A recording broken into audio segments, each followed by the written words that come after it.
Good morning, second graders. Today we're on page 123 of your student journal, page 123. And our objective today is I will solve one step word problems with an unknown start. Okay, so it's going to be a little bit different than what we did yesterday because yesterday we had an unknown result. Now we're going to have an unknown start. Okay, it's still going to be one step. Now, I didn't write one step subtraction because even though they are subtraction word problems, I'm going to be using addition to solve them, and I'll show you how I'm going to do that in just a moment. Okay, but let's look at our vocabulary. We still have our clue operation words, which these are terms that tell us it's a subtraction word problem. And they are going to be subtraction word problems.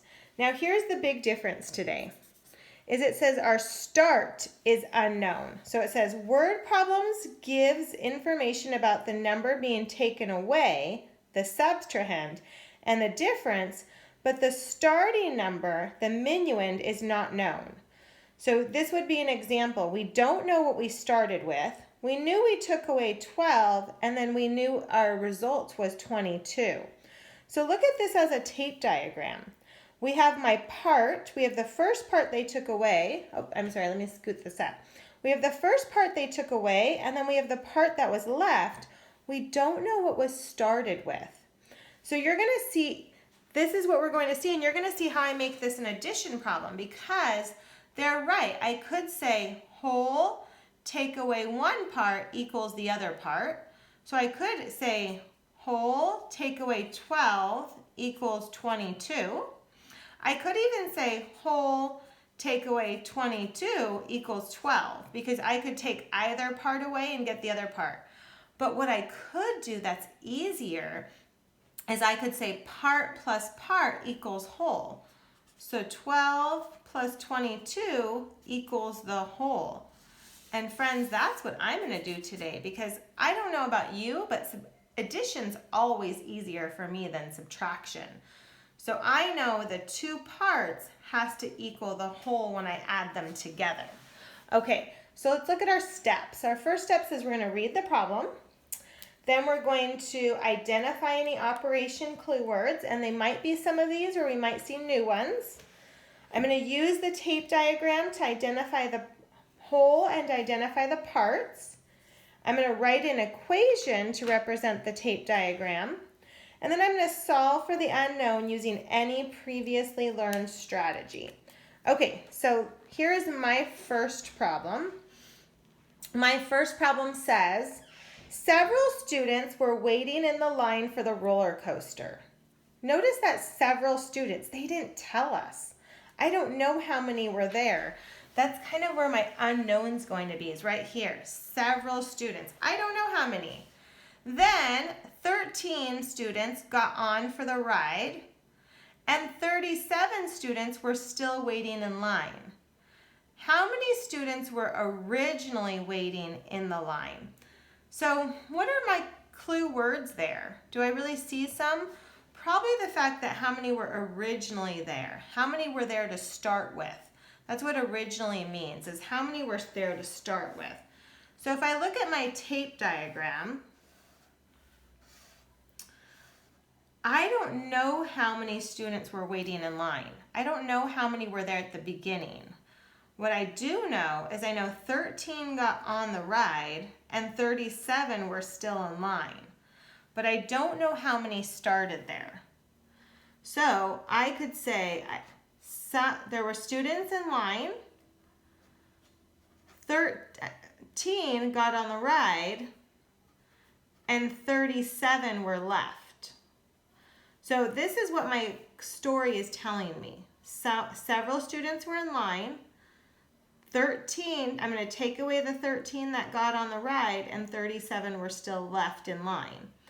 But what I know about the tape diagram is I know that my two parts when I add them together, I get the whole. So I could also say 13 plus 37 is going to equal my unknown. And I like this, friends. I like adding. So I'm going to probably do that. So ready? I'm going to add those. And I can use any strategy I want. I think I'm going to use for this one the place value strategy. So what do I have? I have my 1s and 10s in my answer. So I have 1s and 10s and 1s and 10s. So I have 1 10 plus 3 1s plus 3 10s plus 7 1s. Okay, so what do I get? I have 3 plus 7 is 10. Okay, but I can't put a 10 down here because this is the 1s column. So I can put 3 and 7. 10, if I have a 10 there, I need to take it away and put it here. And that just leaves me with 0 there. And I have 10 plus 10 plus 30. Well, 10 and 10 is 20, and 20 plus 30 is 50. So I have 50 because I have 5 10s, and I have 0 1s left because I regrouped them. So my answer is 50. So that would be my whole. So there were 50 students originally waiting in the line. Okay, let's look at my next one. It says, after an airplane landed in Los Angeles, 27 passengers got off the plane and 64 passengers stayed on the plane. How many passengers were on the plane when it landed? So when it landed is like when it first started, when it originally got there. So again, I know only parts. I don't know how many were there when it landed, but I know when it landed, 27 got off the plane and 64 stayed on. So my equation would be when it landed, I don't know how many were there, but 27 got off, which I subtract them, and 64 were left. This is my subtraction equation. So the plane landed with I don't know how many passengers. Take away 27 who got off and 64 were left. But an easier way to do this is I could add my two parts, 27 plus 64, and that will tell me my whole. So that's the one I'm going to do. Okay, I might use the draw a picture strategy for this one. Okay, so let's do my draw a picture strategy. Now the draw a picture strategy for addition is different from subtraction. I actually draw both of them. I draw both my add-ins. So I have 2 10s and I have 7 1s. So 1, 2, 3, 4, 5, 6, 7. I have 6 10s, 1, 2, 3, 4, 5, 6, and 4 1s. 1, 2, 3, 4. Okay, so let's count how many I have. 1, 2, 3, 4, 5, 6, 7, 8, 9, 10. Oh, I have to stop. So if I have 10 1s, I group them and I bring them over here to a 10. So I only have 1 1 left. How many 10s do I have? 1, 2, 3, 4, 5, 6, 7, 8, 9 10s. So I have 91 is my answer. So there were 91 people originally on the airplane when it landed. Okay, let's do some of these together. We are on page 124. Page 124, and here's our first problem. It says, Milo had some marbles. He gave 26 marbles to Robert. Then he had 57 marbles left. How many marbles did Milo, or it could be Milo, have to start with? Okay, so I see left. And I see start with. That's also a key word. So how many were there originally? How many did he start with?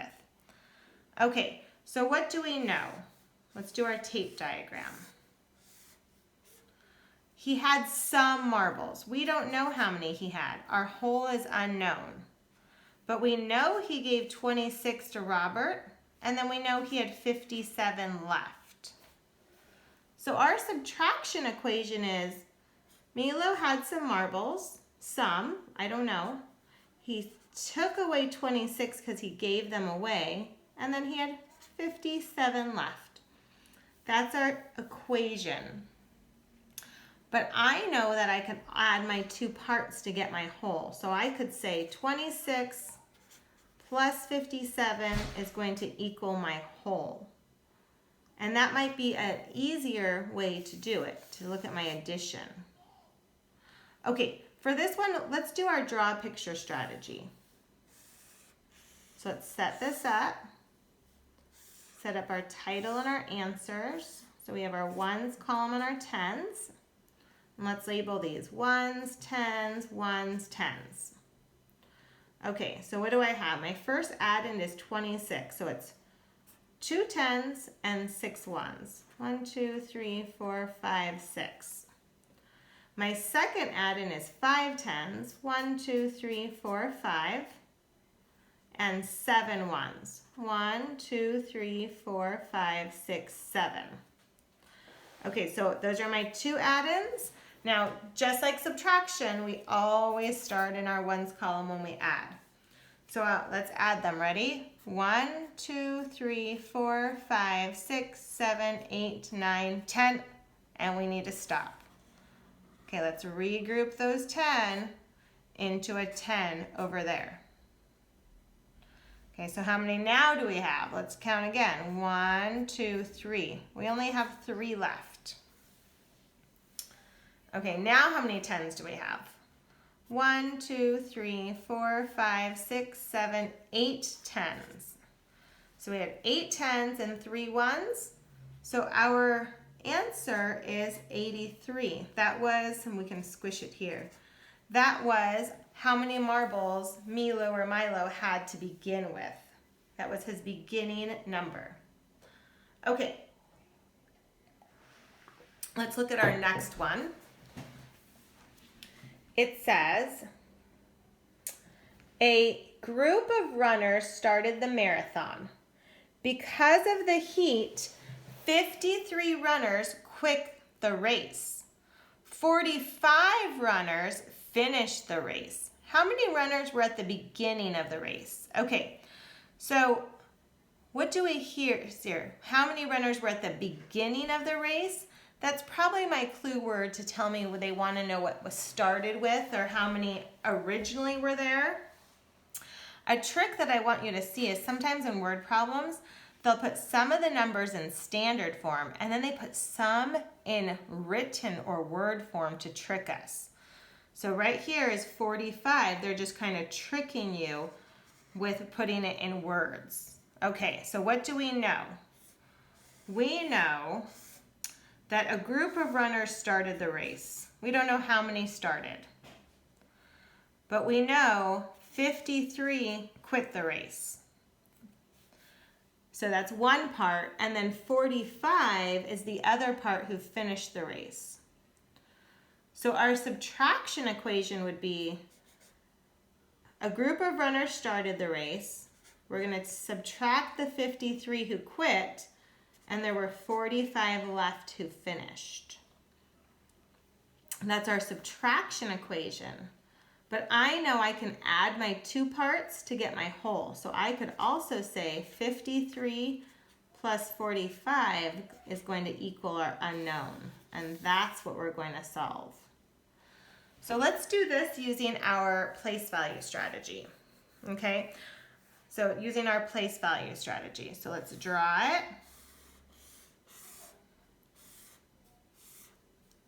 Okay, we have our ones and tens. Let's write our place values on top, ones and tens. Okay, so my first addend has 5 tens, which is 50, and 3 ones, which is 3. My second addend has 4 tens, which is 40, and 5 ones, which is 5. So we have 3 ones plus 5 ones is 8 ones. 50 plus 40 is 90. So we have 98. So 98 runners started the race. Wow, more dropped out of the race than finished. That must have been a really hot day. Okay, second graders, keep practicing this and have a wonderful day. Bye-bye.